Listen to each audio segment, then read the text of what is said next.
Today, it is my great privilege to introduce as our guest Colonel L. Fletcher Prouty, a distinguished career military officer, an historian, an author, an expert on the international railroad industry. Some of you may be familiar with Colonel Prouty from his 1970s book, The Secret Team, which has now recently been republished and is once again available. And of course, tens of millions, if not hundreds of millions of people in the United States and around the world are familiar with Colonel Prouty as the real live character upon whom the figure of Mr. X in the recent Oliver Stone movie JFK was based. Colonel Prouty has recently published a new book called JFK, the CIA, Vietnam, and the Plot to Kill John Kennedy. And it's a great pleasure to welcome Colonel Prouty here to the show today. I thought that it would be sensible, rather than giving a long sort of a curriculum vitae introduction, to ask you to start off by telling our audience a little bit about yourself, your career, because it is so extraordinary and is such an important backdrop to the discussion that we're going to have about the book today.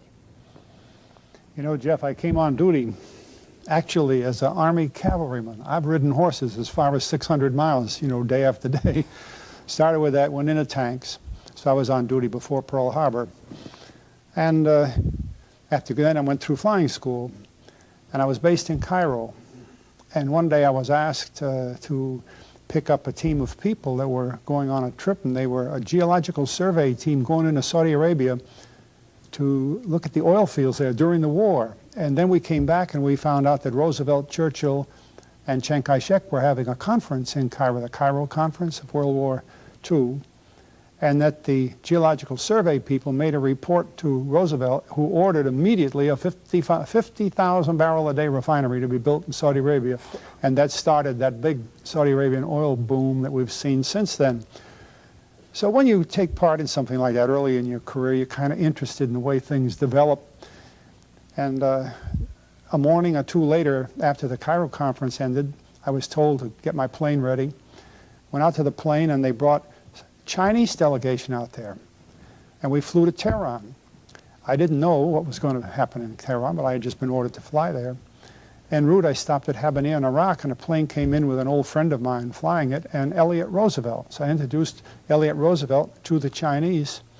But do you know, to this day, you cannot find in a history book that the Chinese were at the Tehran conference with Stalin, Roosevelt, and Churchill. I know one book printed by the U.S. government that corroborates that. Of course, I have pictures, and my co-pilot and my crew were there.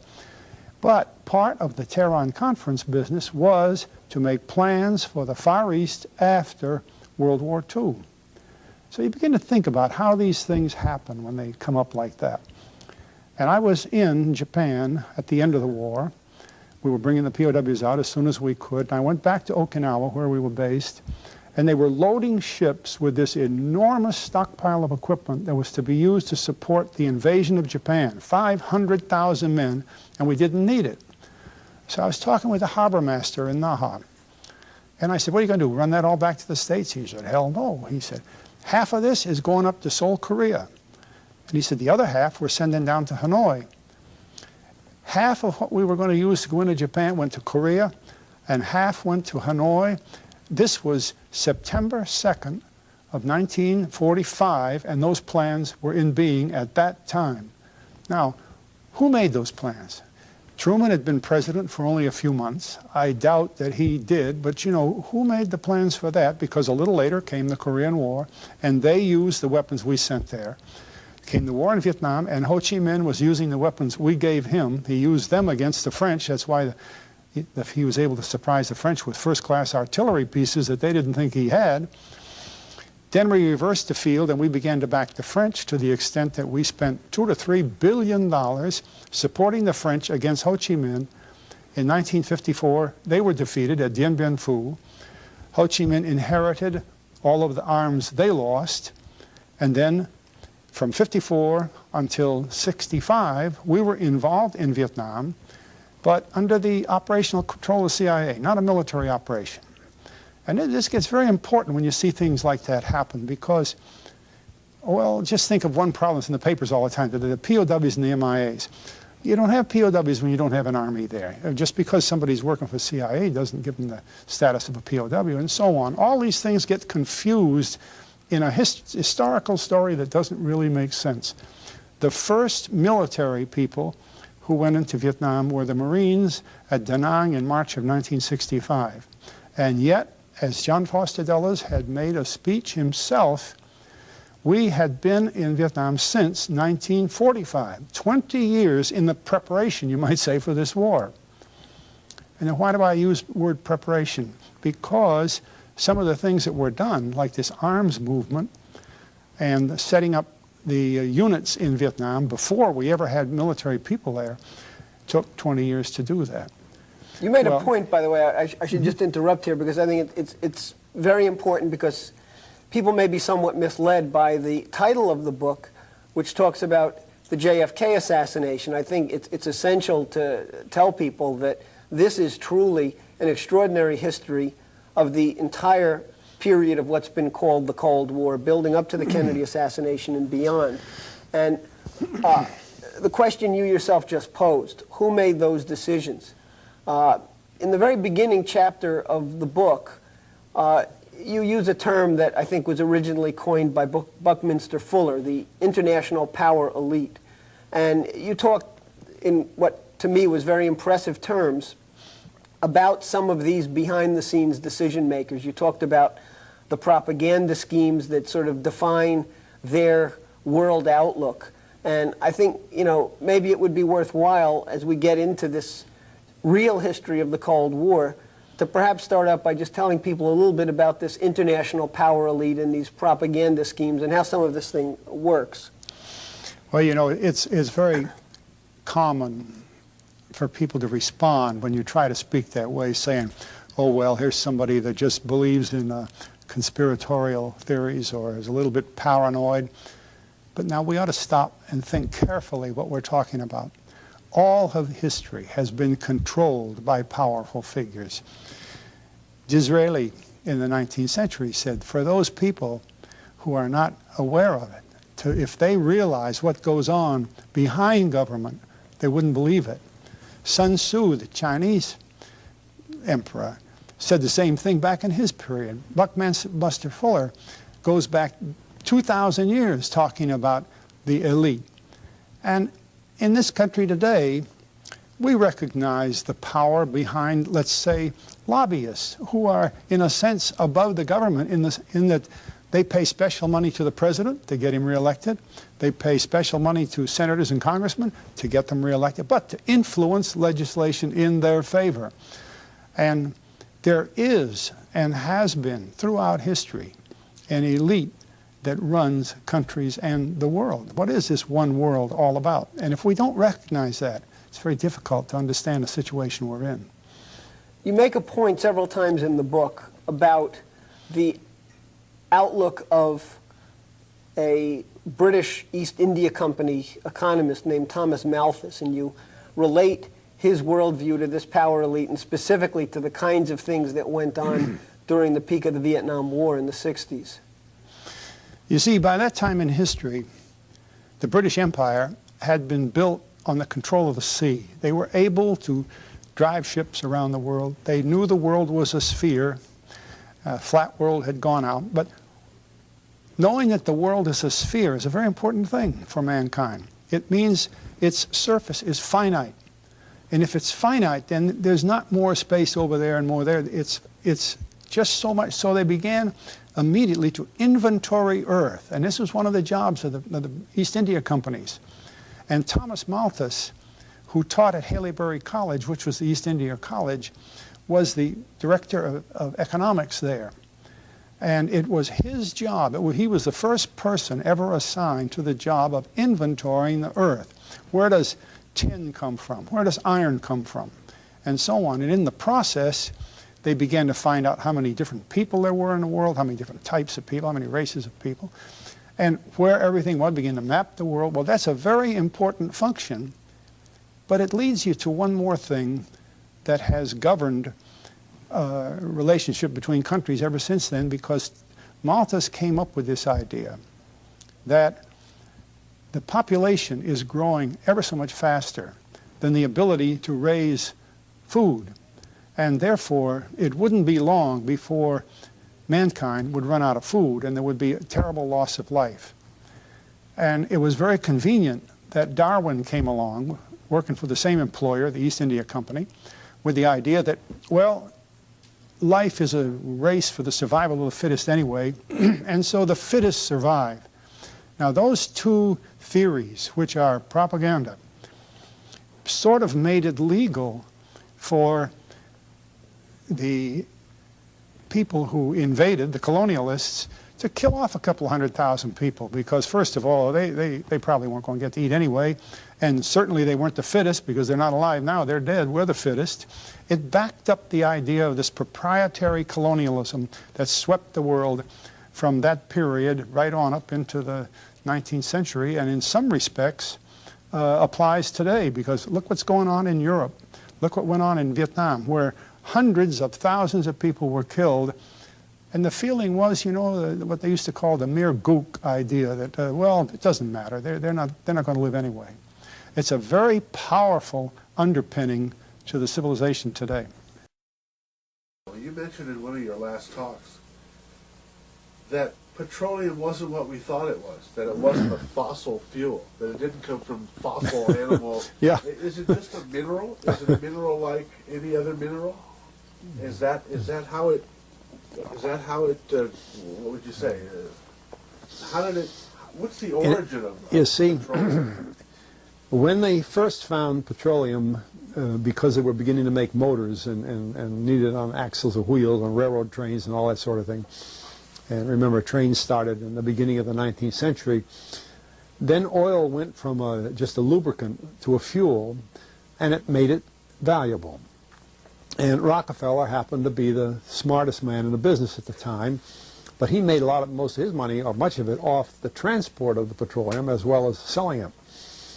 But one thing they realized was, because oil is putting a price on oil is like putting a price on a pail of water. You know, no initial cost. It's in the ground, and in those days they were, some of it, almost what you'd call surface mining the oil. They didn't go down deep. So in order to get the price up, they hit on the idea that they would have to make it appear to be scarce. That boy, after we take the next few barrels out, we're probably going to have to close as well. You know, that kind of thing. Well, a very fortuitous event. In 1892, there was a convention in Geneva of scientists to determine what organic substances are. Well, the definition of organic is a substance with hydrogen, oxygen, and carbon. And so it's usually a living substance, a tree. You analyze a dead tree, hydrogen, carbon, and oxygen, and grass and so on, living things. Animals, we are hydrogen, oxygen, and carbon. So at this Geneva Convention, Rockefeller took advantage of sending some scientists over who said, oil, petroleum, is hydrogen, oxygen, and carbon.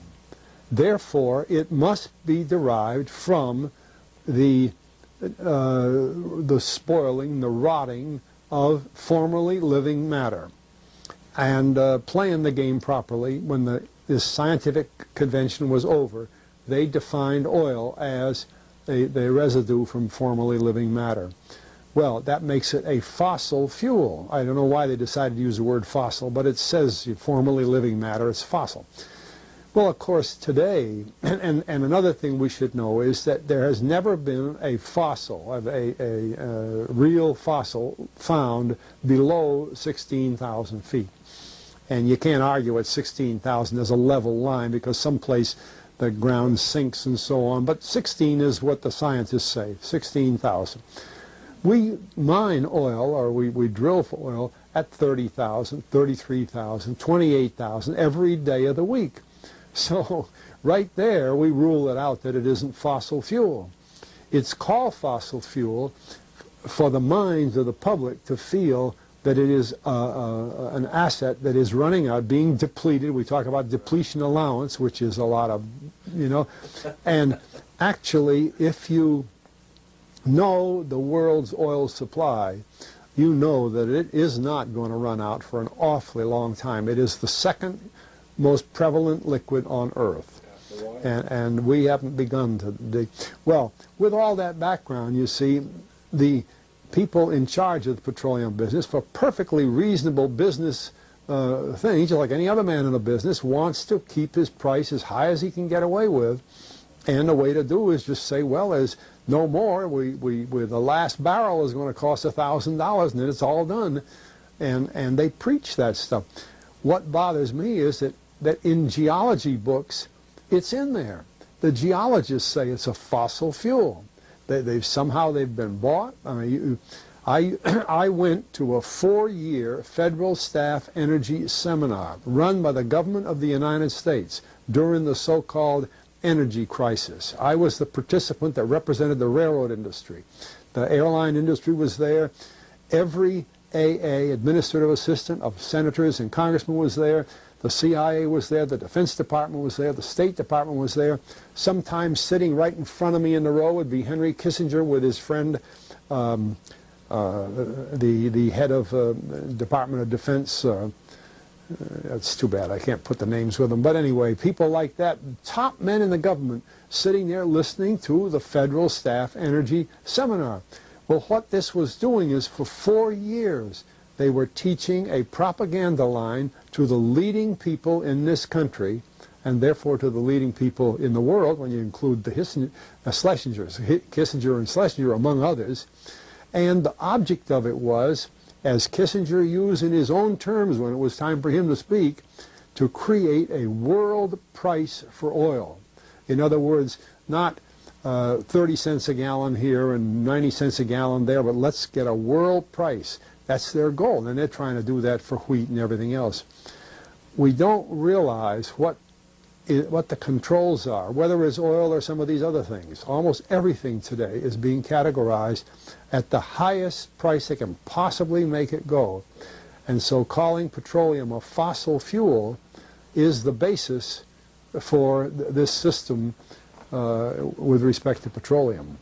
And I don't know if the name Arthur Kantrowitz rings any bell. Arthur Kantrowitz is the head of the Kantrowitz Labs set up by the Avco company near Boston, scientific laboratories. And a great man in the scientific world. And Kantrowitz and I were sitting at a table at this seminar once, and the table happened to be all young college grad, PhD geologists. And so just to get a conversation started, I turned to Kantrowitz and I said, Arthur, what do you think about this foolishness of these speakers talking about fossil fuel? And it was kind of put up. He started laughing. He said, you know, that gets me. He says, I don't have a geology degree, but he had 1,000 other degrees. And he said, I don't understand. He said, you'd think that these heads, these other fellows at the table, we did it on purpose, start listening, you know. And he asked, he said, are you gentlemen? He says, you're here at the meeting. Are you gentlemen by any chance geologists? And one fellow, yes, I am. And the other, yeah. He said, well, why don't you tell me? He said, why is oil? You know, and he went on like that. We brought the house down because nobody could argue with Kantrowitz. He like Einstein. People aren't going to. And he told them right there. He said, just drop it. But it's in all the books and in all the papers. But it started from that strange meeting in 1892, a scientific convention. I have a big, thick scientific encyclopedia put out by the Divan Ostrand Company that's about 15 years old now, but it has the whole story of the conference. It doesn't have the Rockefeller part, but it has the whole story of how they straightened out organic chemicals and how it was all figured, and they've got petroleum right in there. Amazing. Amazing. So these aren't accidental things, you see. There's a dollar sign behind almost everything. Little known to the public is the fact that the inventor of the horseless carriage road engine was not Henry Ford, but one George B. Selden. Selden sold his patent from 1895 to the Association of Licensed Automobile Manufacturers, and the companies in the fledgling industry were required to pay only 1% of their yearly earnings to this association. Henry Ford refused to abide by the Selden patent and was quoted as saying that Selden and his patent can go to hell. Rockefeller took an interest in Ford, whose case was lost when the court decided in favor of the Association of Licensed Automobile Manufacturers. Rockefeller came to Ford's defense with plenty of money and legal counsel, and when Ford appealed, the Court of Appeals overturned the previous decision, ruling in favor of Ford. The invention by Nikola Tesla of the AC induction motor around 1900 dealt a serious blow to Rockefeller and Ford's plan for an automobile industry that would rely heavily on crude oil refined into gasoline. This combination of a combustion motor and its need for gasoline could create a fortune for Ford and rescue Rockefeller from the falling price of kerosene due to the advent of electricity. Tesla's invention would create cars running on electricity and topple the giant, and using Ford and Thomas Edison, who tried to prove that AC was a danger, Rockefeller managed to turn the automobile industry towards combustion engines and gasoline. Ford's Model T became a hit, he became extremely wealthy, and Ford became a huge employer of labor in Michigan, a labor force he ruled over in a heavy-handed, authoritarian fashion. In 1930, Nikola Tesla asked his nephew, Peter Savo, who was born in Yugoslavia in 1899, to come to New York. Peter was 43 years younger than his uncle. Up to that date, he had lived under stringent conditions in Yugoslavia, Tesla's country of birth. During the summer of 1931, Tesla took his nephew to Buffalo to unveil and test a new automobile. Tesla had developed it with his own personal funds. It was a Pierce Arrow, one of the luxury cars of the period. The engine had been removed, leaving the clutch, gearbox, and transmission to the rear wheels undisturbed. The gasoline engine had been replaced with a round, completely enclosed electric motor of approximately 1 meter in length and 65 centimeters in diameter, with a cooling fan in front. Reputedly, it has no distributor. Tesla was not willing to say who had manufactured the engine. It was possibly one of the divisions of Westinghouse. The energy receiver, gravitational energy converter, had been built by Tesla himself.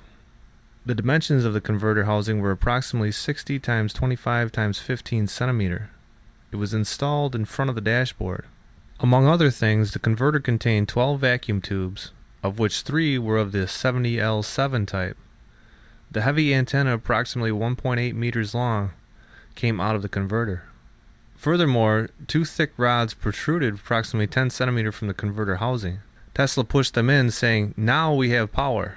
The motor achieved a maximum of 1800 RPM. Tesla said it was fairly hot when operating and therefore a cooling fan was required.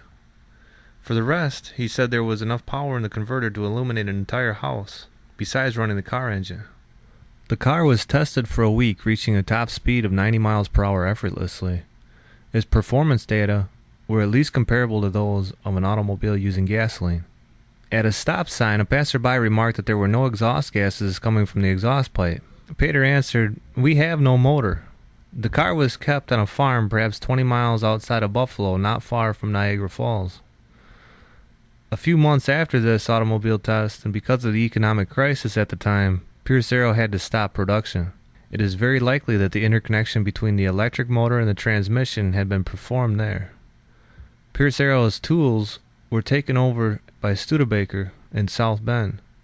Not quite 30 years later, the company also vanished to form American Motors jointly with Nash. Later, some of its fans attempted to resuscitate the Pierce Arrow. Unfortunately, they were not successful. By no accident, Tesla's grand project was to be financed by J.P. Morgan.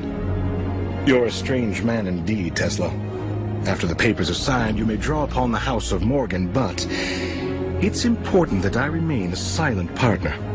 You do understand what that means, don't you, Mr. Tesla? But Nikola had a secret. The system could also electrify the world. Wardenclyffe would provide limitless, free energy everywhere for everybody. When J.P. Morgan found out about this leap of technology, he wouldn't tolerate it. He knew Tesla could deliver, and the banker overlord couldn't put a meter on it.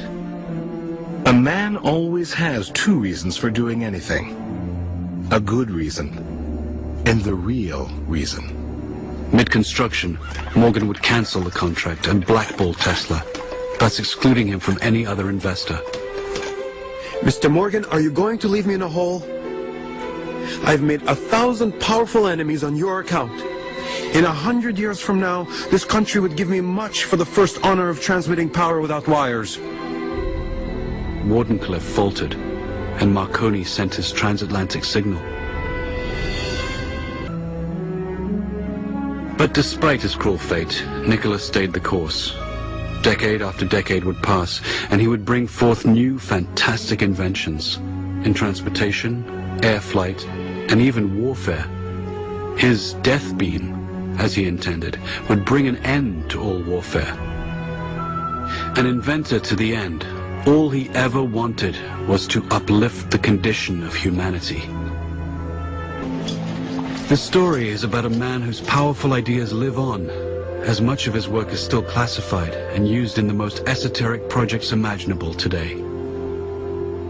Nikola Tesla single-handedly changed the world for the benefit of mankind, yet has been rewarded with obscurity. It's time to bring his story out of the shadows and into the light. With his last breath, Nikola gently smiled. Let the future tell the truth and evaluate each one according to his work and accomplishments. The present is theirs. The future, for which I have really worked, is mine. Would they only have listened?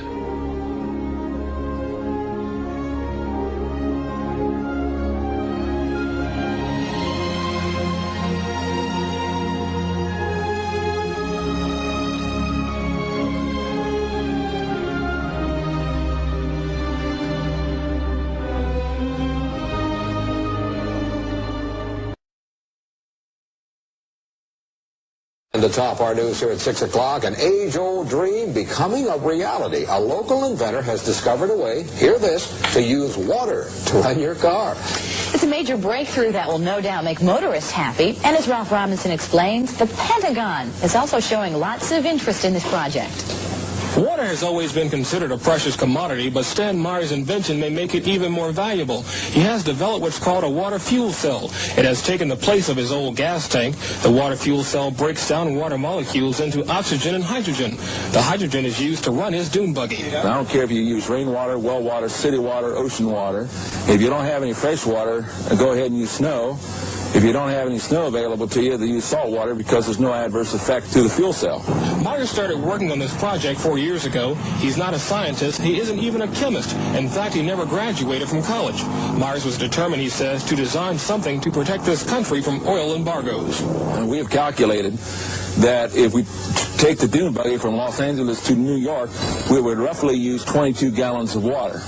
The Pentagon flew a lieutenant colonel in last week to look at Meyer's invention. There's talk of possibly using it in the Star Wars defense program and to run army tanks. Myers is currently perfecting a water fuel cell for cars. It will cost about $1,500. He says it won't need any maintenance and you won't have to replace it. It'll be at least 2 years before the fuel system goes into mass production. The day it happens will be one the fuel industry hates, but it'll put a smile on the face of those who've had to say at one time or another, fill her up. A car that runs on water instead of gasoline. Can it be true? Well, inventor Stanley Meyer made an announcement today in Colorado Springs.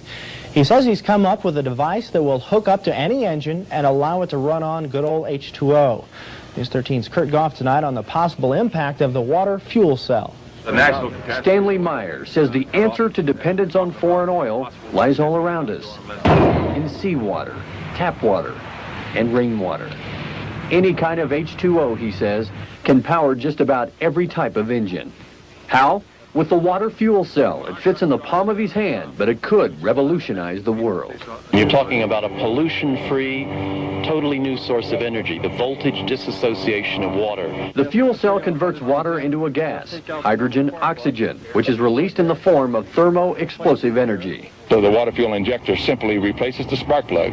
We hook it to a hydrogen computer system which regulates and meters the flow going into the injector. It processes the water in such a way to release its thermal explosive energy.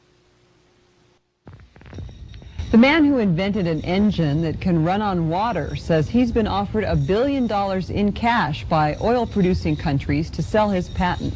So far, he hasn't sold. Environmental specialist Jan Porter talked to the inventor, who thinks that the U.S. auto industry could produce cars that run on water now if they wanted to. Our industrial base of the world is based on the utilization of Stan Meyer has a car that runs on water, and that's drawing crowds at this year's Extraordinary Science Conference in Colorado Springs. Myers has developed what is called the water fuel cell injector. The injector breaks down the water molecule into hydrogen and oxygen, and the hydrogen is what powers the car. Basically, all we do is replace the spark plug and replace it with the water fuel cell injectors you see right here. We simply feed ordinary non-processed water, or processed water in here, and as the water goes into the injector, it hits a very high pulse voltage frequency, which instantly converts it into thermal explosive energy, and as a result, we can run this car down the road on water. Meyer's invention was introduced in Britain earlier this month, and now the Brits have followed him here. We recently took a scientific delegation to witness Stan's work, to really evaluate it, and came back saying, this is one of the most important inventions of the century.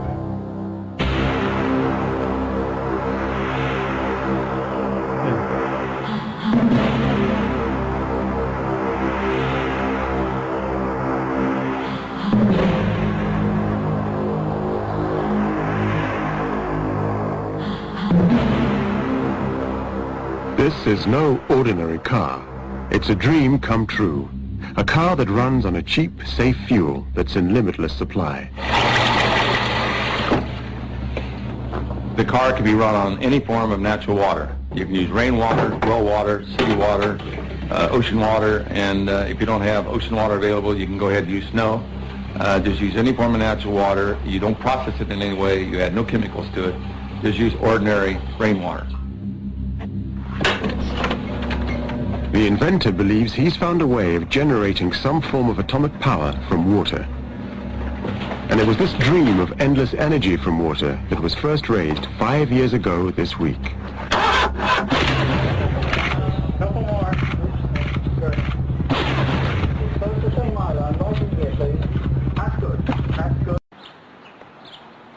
And there's one person who firmly believes he's beaten the rest of the world to it.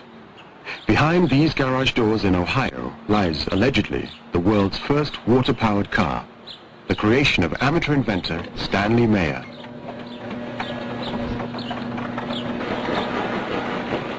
This dune buggy operates around 65 miles per hour on around 60 miles per gallon of water. It's very efficient as opposed to running on gasoline. One time I was offered well over $1 billion in cold cash to buy out the technology, to suppress it. Of course, my interest is to get it into the economies of the world and do it very quickly.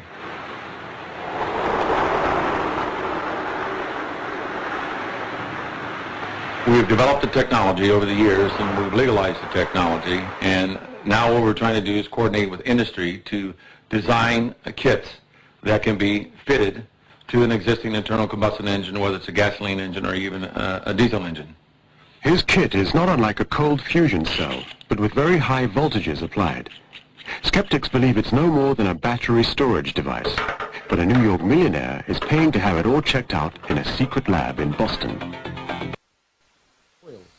For 15 years, Meyer has been fighting to get his inventions taken seriously.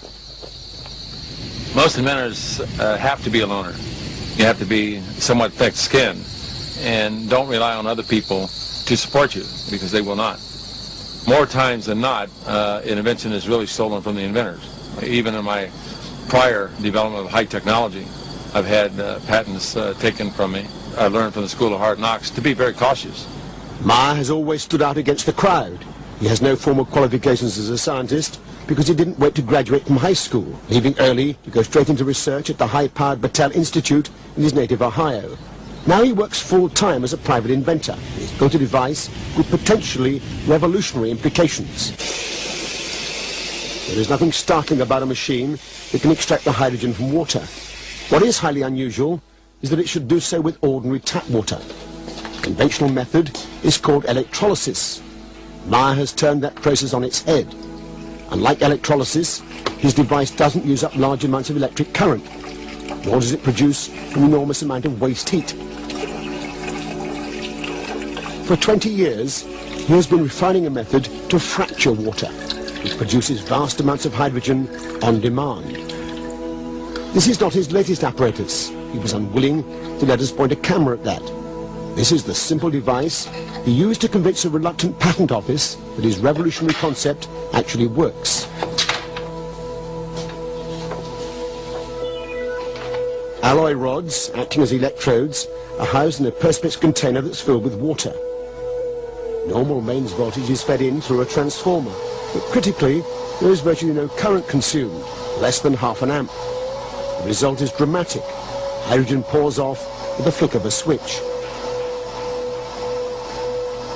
Meyer claims the key is his electronics, which pulses electricity rapidly across the rods at up to 20,000 cycles per second. In a way that's not readily apparent, this process transforms the equation. Whereas in conventional electrolysis, 3 times as much energy is consumed as is produced in the form of hydrogen fuel, in Meyer's apparatus, the reverse is true. It appears to produce several % more energy than it consumes. The Pentagon is also showing lots of interest in this project. In March 20, 1998, inventor Stanley Meyer bolted from a Cracker Barrel restaurant in Grove City, Ohio. Once outside in the parking lot, he slumped over and vomited before declaring, "They poisoned me." Later that day, he died. A local coroner determined that the 57-year-old Meyer perished due to a brain aneurysm, and a 3-month police investigation uncovered no evidence of foul play. Lead Detective Lieutenant Steve Robinette stated, "Meyer's death was laced with all sorts of stories of conspiracy, cloak and dagger stories." The impetus for these whispers of a nefarious plot arose from Meyer's work on H-20 hydrogen-fueled automobile engines. On the day of his death, Meyer was dining with his brother Stephen and 2 Belgian investors who intended to obtain a 56-acre plot of land in Grove City in order to erect a manufacturing facility. Although the members of his community didn't lend much support, often viewing him as a crank, city officials had green-lighted the construction of Meyer's factory 2 months earlier. Stephen Meyer recalls the events of that evening. Stanley took a sip of cranberry juice. Then he grabbed his neck, bolted out the door, dropped to his knees, and vomited violently. I ran outside and asked him, "What's wrong?" Stephen recalled. He said, "They poisoned me." That was his dying declaration. Meyer was no pie-in-the-sky dreamer. Holding a total of 42 patents, he worked on NASA's Gemini project, which sent a man into outer space in the 1960s, as well as an energy system for the Star Wars program, a missile defense system created by the United States military. In a July 8, 2007 article, Dean Narciso of the Columbus Dispatch wrote, "Meyer's work drew worldwide attention, mysterious visitors from overseas, spying, and lucrative buyout offers. Those closest to Meyer recall seeing wealthy Arabs, military vehicles, limousines, and high-ranking government officials visiting his home, in addition to reports of potential multi-million-dollar deals.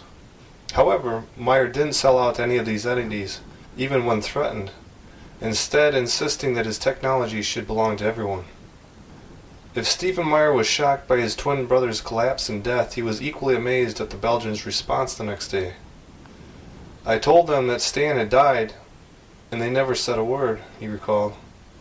Absolutely nothing. No condolences, no questions. To this day, researchers continue to be intrigued by the 2 Belgian investors who dined with Meyer moments before his death. Had they been the ones who poisoned him? Right now we have the entrenched energy monopolies and cartels. You know, we have OPEC and we have the 7 sister oil companies that control all the oil and energy. But what people have to understand is that the people who run the energy business in this world, which is the biggest business on the planet, turning over $4 to $5 trillion a year, it's bigger than guns and drugs, it's bigger than defense. They control the newspapers, they control the governments. But these companies are so big that they regulate the government, which regulates them. It's not free. Nothing is free. But cheap and efficient energy exchange is a viable concept. Now I say that everything in this universe is free energy. It's been dreamed of for hundreds of years that somewhere, someplace, as Tesla said, man will hook his machinery to the very wheelwork which drives the universe itself. The history of science is the history of the suppression of great inventions. A few classic stories. Nikola Tesla.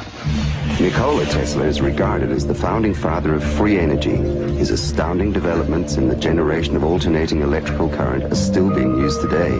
His most notorious project involved the transmission of wireless electricity into the atmosphere, which allowed for unlimited power to be freely accessed by everyone. When his financial backer, J.P. Morgan, realized that this power system could not be metered, all funding was immediately withdrawn. Tesla's electrical broadcast towers were dismantled, and through Morgan's many close connections with the media and government, Tesla's career was destroyed. In 1977, Bruce De Palma unveiled the first prototype of the N machine, an electrical generator which uses rotating magnets to generate up to 5 times more power than it takes to drive it. I know about the fact that the Japanese government and the Indian government have ongoing projects to produce N machines for domestic power. My partner is Paramahamsa Tiwari, who is the director of the Nuclear Power Corporation of India, which operates all the nuclear plants in India. In late 70s, I learned from Bruce De Palma that he had carried out certain crucial experiments by rotating electromagnets. Tiwari tested a prototype based on De Palma's N machine under laboratory conditions. The results were deemed too impressive, causing disbelief and suspicion among conservative government officials and the power consortiums that backed the project. Tiwari was forced to abandon the project completely. It's a major breakthrough that will no doubt make motorists happy. And as Ralph Robinson explains, the Pentagon is also showing lots of interest in this project. U.S. inventor Stan Meyer released his water-powered car engine in 1988. The Pentagon flew a lieutenant colonel in last week to look at Meyer's invention. There's talk of possibly using it in the Star Wars defense program and to run Army tanks. Myers found it virtually impossible to secure financial backing after certain Pentagon officials paid him a visit. A number of similar inventions were developed and tested all around the world. My best friend was killed over this matter. There's a chap here, about 10 minutes away from here, driving. He has been running his car on water since 1986 with the government's permission, provided that he keeps his mouth shut. And with regular intervals, using his own words, they keep warning him to keep his mouth shut. One of our colleagues who have been running car on the water for the 10-year period now, he reckons that it's 26 times more powerful than petrol.